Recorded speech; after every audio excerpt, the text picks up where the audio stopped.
Hello friends, welcome to my channel. இந்த வீடியோல நம்ம think and grow rich chapter 3 நம்பிக்கை ஃபெய்த் இதை பத்தி தான் பார்க்க போறோம்.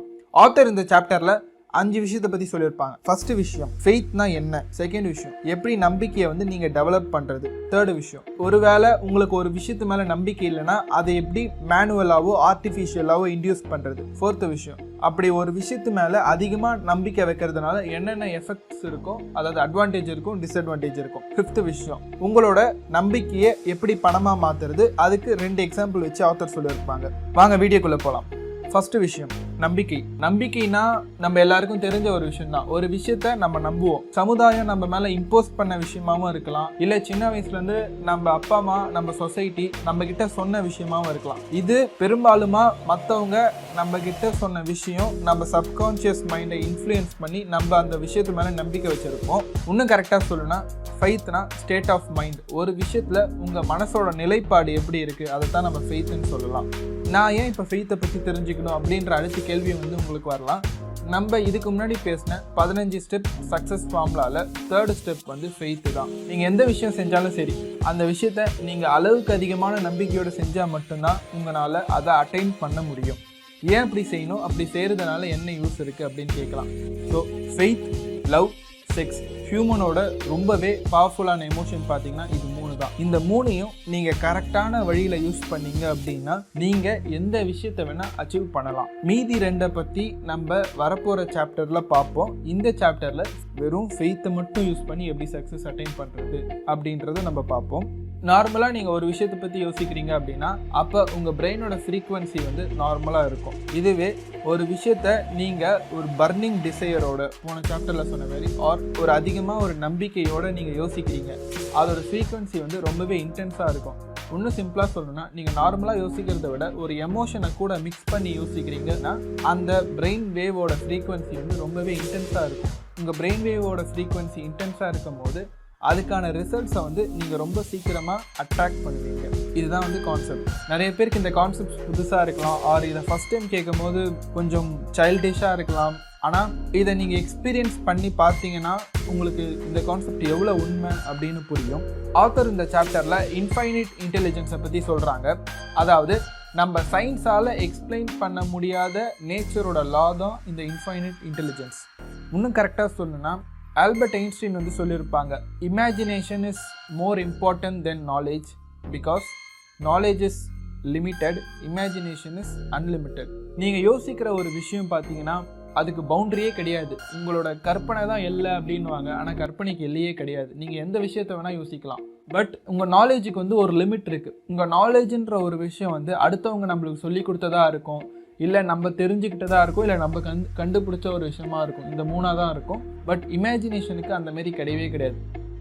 நீங்கள் அப்படியே கொஞ்சம் சுற்றி பாருங்களேன், உங்களை சுற்றி இருக்க எல்லா விஷயமும் வந்து யாரோ ஒரு ஆள் கிரியேட் பண்ண ஒரு விஷயமா தான் இருக்கும். என்னைக்காவது நீங்கள் யோசிச்சிருக்கீங்களா எப்படி இந்த ஐடியா வந்து அவங்களுக்கு வந்துச்சு அப்படின்ட்டு? ஃபஸ்ட்டு விஷயம் அவங்களோட ஐடியா. இந்த பொருளை உருவாக்குறதுக்கு முன்னாடி அவங்க மைண்டில் வந்து ஒரு ஐடியா வந்திருக்கும். அந்த ஐடியாவை அவங்க எக்ஸிக்யூட் பண்ணியிருப்பாங்க. நிறைய ஃபெயிலியருக்கு அப்புறமா அவங்க சக்சீட் ஆகிருப்பாங்க. இது நம்ம எல்லாருக்குமே தெரிஞ்ச ஒரு விஷயம்தான். அதையும் தாண்டி ஒரு படி மேலே போய் இந்த ஐடியா எங்கேருந்து வருது அப்படின்னு இன்னைக்காச்சும் யோசிச்சு பார்த்துருக்கீங்களா? இந்த ஐடியா உருவாகிற இடம் ஆர் இந்த ஐடியாவோட ஒரிஜின் பாயிண்ட் அப்படின்னு நீங்கள் பார்த்தீங்கன்னா அதை தான் ஆத்தர் இன்ஃபைனைட் இன்டெலிஜென்ஸ் அப்படின்னு டேர்ம் பண்ணுறாங்க. நம்மளை சுற்றி உள்ள காஸ்மாஸ், ஸ்பேஸ் ஆர் ஈத்தர் எப்படி வேணால் நம்ம அதை டேர்ம் பண்ணலாம். அங்கே பார்த்தீங்கன்னா பாசிட்டிவ் வைப்ரேஷன்ஸ் இருக்கும், நெகட்டிவ் வைப்ரேஷன்ஸ் இருக்கும்.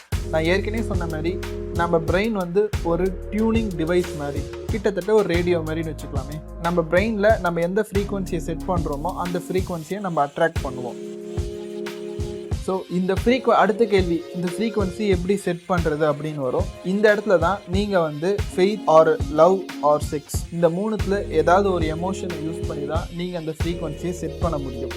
எப்போ உங்கள் பிரெயினோட ஃப்ரீக்வன்சி இன்டென்ஸ் ஆகுதோ, அதாவது ஒரு த்ரெஷ்ஹோல்டு லிமிட் இருக்கும், அந்த லிமிட்டுக்கு மேலே எப்போ உங்கள் பிரெயினோட ஃப்ரீக்வன்சி இன்டென்ஸ் ஆகுதோ அப்போ தான் நீங்கள் அந்த விஷயத்தை அட்ராக்ட் பண்ண ட்ரை பண்ணுவீங்க.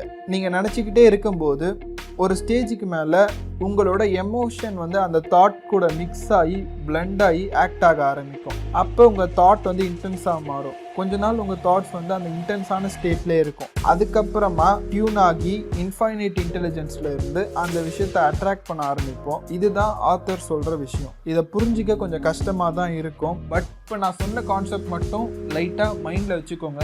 பட் இந்த புக்கோட எண்டில் பார்த்தீங்கன்னா உங்களுக்கு இந்த கான்செப்ட் எப்படி ஒர்க் ஆகுது அப்படின்னு ரொம்ப தெளிவாக புரியும். இந்த சாப்டரோட செகண்ட் பார்ட் பார்த்தீங்கன்னா how to develop faith.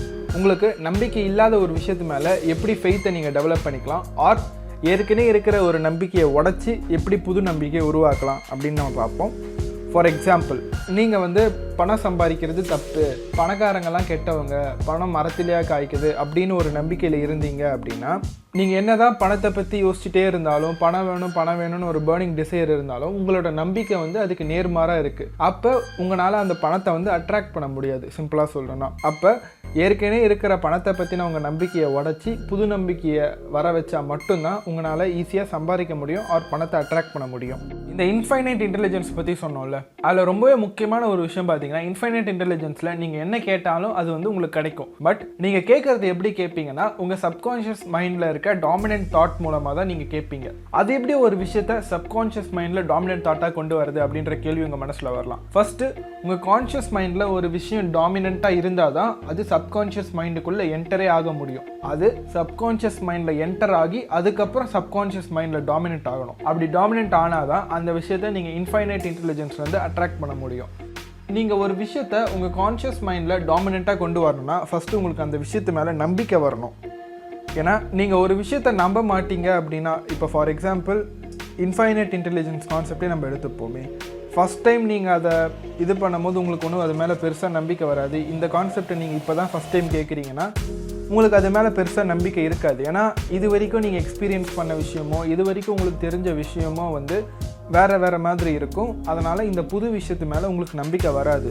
So obviously நீங்கள் இந்த மெத்தோடையோ இல்லை இதையோ ட்ரை பண்ணுறீங்க அப்படின்னா நீங்கள் ஒரு பாதி நம்பிக்கையோடு ட்ரை பண்ணுவீங்க. அப்போ ரிசல்ட்ஸ் வந்து உங்களுக்கு லேட்டாக தான் கிடைக்கும். நான் ரிசல்ட்ஸே கிடைக்காதுன்னு சொல்ல வரல, ரிசல்ட்ஸ் லேட்டாக கிடைக்கும். ஏன்னா உங்கள் தாட்ஸ் வந்து அந்தளவு இன்டென்ஸாக இல்லை, அதனால அது ரிசல்ட்ஸ் லேட்டாக தான் கிடைக்கும். பட் ஒரு டைம் உங்களுக்கு ரிசல்ட்ஸ் கிடச்சிருச்சு அப்படின்னா உங்களோட பாதி நம்பிக்கை வந்து ஒரு முழு நம்பிக்கையாக மாறிடும். எனக்கு இது ஒர்க் ஆகுது அப்படின்ற ஒரு நம்பிக்கை வந்து உங்களுக்கு வந்துடும். ஸோ அடுத்த விஷயங்கள்லேருந்து பார்த்தீங்கன்னா உங்களுக்கு ரிசல்ட்ஸ் வந்து இன்ஸ்டண்ட்டாக கிடைக்கும். இதுதான் வந்து டிஃபால்ட்டாக நடக்குது. இல்லை எனக்கு ரிசல்ட்ஸ் வந்து உடனே வேணும் அப்படின்னு நீங்கள் நினச்சிங்கன்னா உங்கள் பிரெயினை வந்து உங்களால் ட்ரிக் பண்ண முடியும். ட்ரிக் பண்ணி ரிசல்ட்ஸ் வந்து நீங்கள் இன்ஸ்டண்ட்டாக எடுக்கலாம். அந்த மெத்தடு பேர் பார்த்தீங்கன்னா ஆட்டோ சஜஷன். நார்மலாக பார்த்தீங்கன்னா உங்களுக்கு ஒரு விஷயத்து மேலே நம்பிக்கை இல்லை, ஆனால் உங்கள் பிரெயின் கிட்ட இதுதான் உண்மை, இது வந்து ஒர்க் ஆகிற ஒரு விஷயம், இது நிறைய பேருக்கு ஒர்க் ஆகிருக்கு, இது வந்து ஒரு எக்ஸ்பெரிமெண்டேஷனோட ரிசல்ட்ஸ் அப்படின்னு ஏதாவது ஒரு ரீசன் சொல்லி உங்கள் பிரெயினை வந்து நீங்கள் டியூன் பண்ணலாம். ஆர் உங்கள் பிரெயினில் இருக்க அந்த டிஸ்பிலீஃபை உடச்சி புது பிலீஃபை வந்து நீங்கள் ஏற்படுத்தலாம். இது பேர் வந்து ஆட்டோ சஜஷன், அதாவது நீங்கள் உங்களுக்கு சொல்லிக்கிற சஜஷன். இந்த ஆட்டோ சஜஷன் பார்த்தீங்கன்னா ரொம்பவே இம்பாக்ட்ஃபுல்லான ஒரு விஷயம். ஆட்டோ சஜஷன் எப்படி கொடுக்கணும், அதோட அட்வான்டேஜஸ் என்ன, அதை பற்றி நம்ம டீட்டெயில்டாக அடுத்த சாப்டரில் பார்ப்போம். சப்கான்ஷியஸ் மைண்டை பற்றி இன்னொரு இன்ட்ரெஸ்டிங்கான விஷயம் பார்த்தீங்கன்னா, நீங்கள் உங்கள் சப்கான்ஷியஸ் மைண்டில் என்ன ஃபீட் பண்ணுறீங்களோ அதுதான் நீங்கள் அட்ராக்ட் பண்ணுற ஒரு விஷயமா நடக்கும். ஆர் அந்த விஷயம் தான் உங்களை சுற்றி நடந்துகிட்ருக்கும். நீங்கள் இதை நோட் பண்ணியிருக்க மாட்டீங்க. பட் ஏதோ ஒரு விஷயத்தில் உங்களோட நிலைப்பாடை வந்து நீங்கள் எடுத்துக்கோங்க. பண விஷயத்துலேயே உங்கள் நிலைப்பாடு நீங்கள் எடுத்துக்கிட்டீங்க அப்படின்னா, இப்போ பணத்தை பற்றி நீங்கள் வந்து ஒரு நல்ல அபிப்பிராயம் வச்சுருக்கீங்க. பணம் இருந்தால் நம்ம இதை செய்யலாம், அதை செய்யலாம், இவ்வளோ பேருக்கு நல்லது செய்யலாம், இல்லை நம்ம அதை இப்படி செலவு பண்ணலாம், நம்ம சந்தோஷமாக இருக்கலாம் அப்படின்னு நீங்கள் ஒரு ஓரளவுக்கு நீங்கள் சம்பாதிக்கிறதுக்கான வாய்ப்பு, அந்த பணத்தை அட்ராக்ட் பண்ணுறது அது நீங்கள் சம்பாதிக்கிறதுக்கான வாய்ப்பு வந்து அதிகமாக இருக்கும். இல்லை பணம் வச்சுருக்கவங்க கெட்டவங்க அப்படின்ற ஒரு மைண்ட் செட்டில் நீங்கள் இருந்தீங்கன்னா உங்கள் மைண்ட் வந்து அந்த பாயிண்டில் வந்து க்ளோஸ் ஆகிடுது. எப்படி பணம் சம்பாதிக்கணுன்ற ஒரு விஷயமே நீங்கள் யோசிக்க மாட்டீங்க அந்த பாயிண்ட்ல. அப்போ உங்களோட நிலைப்பாடில் நீங்கள் நின்றுறீங்க. ஸோ பணம் சம்பாதிக்கிறதுக்கான பாசிபிலிட்டி உங்களுக்கு இருக்காது. ஏன்னா அந்த நீட் வந்து உங்களுக்கு கிடையாது. அதனால நீங்கள் அதை பற்றி யோசிக்க மாட்டீங்க. ஸோ உங்கள் பிரெயினுக்கு நீங்கள் எதை ஃபீட் பண்ணுறீங்களோ அது ரொம்பவே வந்து கேர்ஃபுல்லாக ஃபீட் பண்ணுங்கள். அண்டு சப்கான்ஷியஸ் மைண்டை பொறுத்தவரை நல்ல விஷயம் கெட்ட விஷயம் அப்படின்லாம் எதுவுமே கிடையாது. நீங்கள் அதுக்கு எது கொடுக்குறீங்களோ அதை எக்ஸிக்யூட் பண்ணும், அவ்வளோதான். இதுக்கு ரொம்ப சிம்பிளான ஒரு வழி பார்த்தீங்கன்னா, உங்கள் தாட்ஸ் மூலமாக தான் நீங்கள் கமெண்ட் கொடுக்க முடியும். நான் ஏற்கனவே சொன்ன மாதிரி தான், உங்கள் தாட்ஸ் ஃபஸ்ட்டு கான்ஷியஸ் மைண்டில் டாமினண்ட்டாக இருக்கணும்.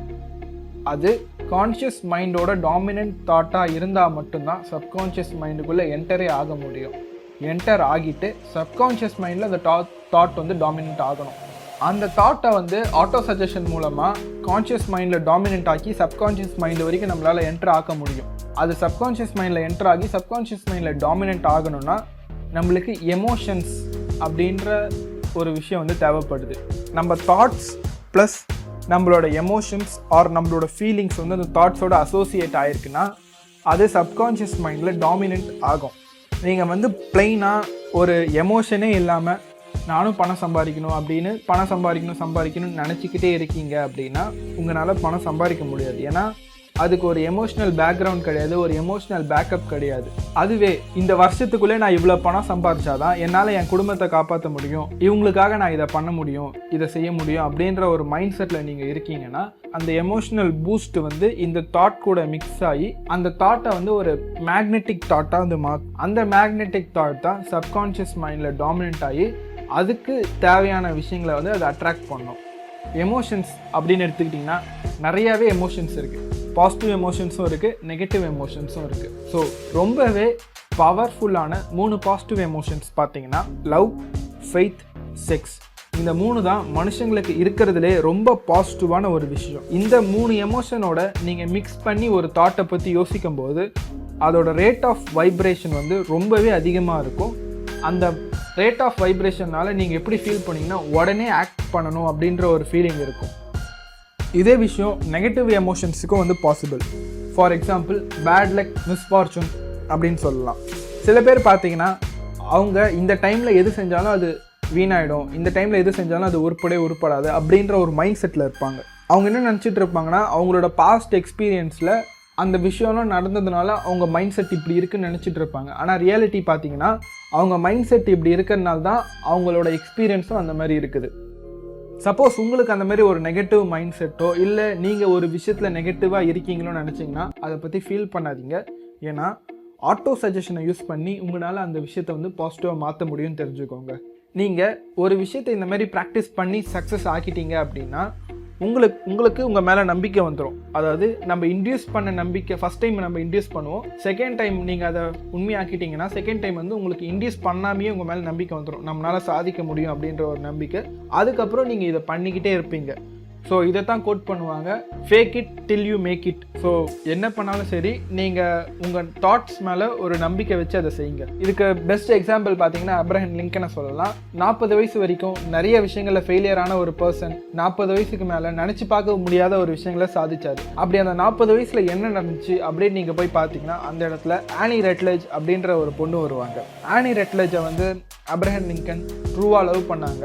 அவங்க அப்ரஹாம் லிங்கன் லைஃப்ல இருந்து போனதுக்கப்புறமா அவர் எமோஷ்னலாக வந்து பாதிக்கப்பட்டார். அவர் எந்த தாட்ஸ் யோசிச்சாலும் அவர் லைஃப்பில் அந்த லவ் ஆர் அந்த சாரோவோட எமோஷன் வந்து மிக்ஸ் ஆக ஆரம்பிச்சுது. இப்படி மிக்ஸ் ஆக ஆரம்பிச்சதுனால அந்த தாட்ஸ் வந்து மேக்னெட்டிக்காக மாறி அவர் சப்கான்ஷியஸ் மைண்டை டாமினேட் பண்ண ஆரம்பிச்சுது. அதனால் அவர் நினச்ச விஷயம் ரொம்பவே சீக்கிரமாக அவருக்கு நடக்க ஆரம்பிச்சுது. நீங்கள் லாஜிக்காக யோசிச்சு பார்த்தீங்கன்னா 40 வயசு மேலே அவரோட திங்கிங் பேட்டர்ன் ஒன்றும் பெருசாக சேஞ்ச் ஆகிருக்க வாய்ப்பு இல்லை. ஆனால் 40 வயசுக்கு முன்னாடி அவரோட எமோஷன்ஸ் வந்து தாட்ஸோட மிக்ஸ் ஆகாமல் இருந்திருக்கும். 40 வயசில் இந்த சோகமான இன்சிடென்ட்க்கு அப்புறமா அவரோட எமோஷன்ஸும் தாட்ஸும் பிளெண்ட் ஆக ஆரம்பிச்சிருக்கும். அண்ட் பிளெண்ட் ஆக ஆரம்பித்தோடனே அவர் விஷயங்களை வந்து சாதிக்க ஆரம்பிச்சிருப்பார். ஸோ இந்த ஸ்டோரியிலேருந்து உங்கள் தாட்ஸையும் உங்கள் எமோஷனையும் மிக்ஸ் பண்ணுறது ஆர் பிளெண்ட் பண்ணுறது எவ்வளோ இம்பார்ட்டண்ட்டான ஒரு விஷயம்னு உங்களுக்கு புரிஞ்சிருக்கும். ஆத்தர் இதில் ரொம்பவே இன்ட்ரெஸ்டிங்கான இன்னொரு விஷயமும் சொல்கிறாரு. ஆத்தர் வந்து நிறைய பேரை இன்டர்வியூ பண்ணியிருக்காரு. அந்த 500 பேரோட சக்ஸஸ் பின்னாடியும் ஒரு பொண்ணோட இன்வால்மெண்ட் வந்து இருந்திருக்கு.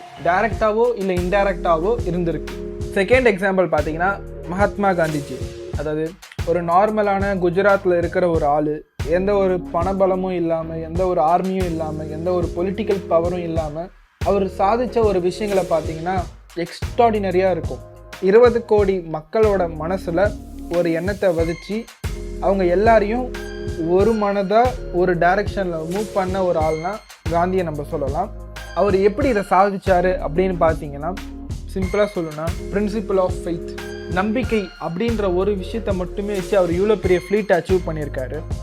இப்போ வரைக்குமே எந்த ஒரு ஸ்ட்ராங்கஸ்ட் மிலிட்ரினால கூட 20 கோடி மக்களை வந்து ஒரே நிலைப்பாடில் மூவ் பண்ண வைக்க முடியாது.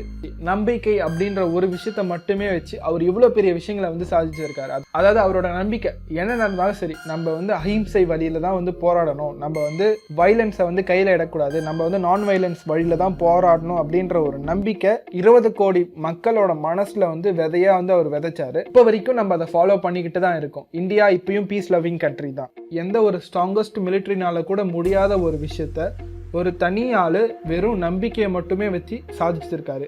ஸோ இந்த ஸ்டோரியில் வந்து உங்களுக்கு நம்பிக்கைக்கு எந்த அளவுக்கு பவர் இருக்குது அப்படின்னு உங்களுக்கு வந்து புரிஞ்சிருக்கும். ஸோ இதுதான் சாப்டர் 3 ஃபெய்த்தோட டீட்டெயில்டு எக்ஸ்பிளனேஷன்.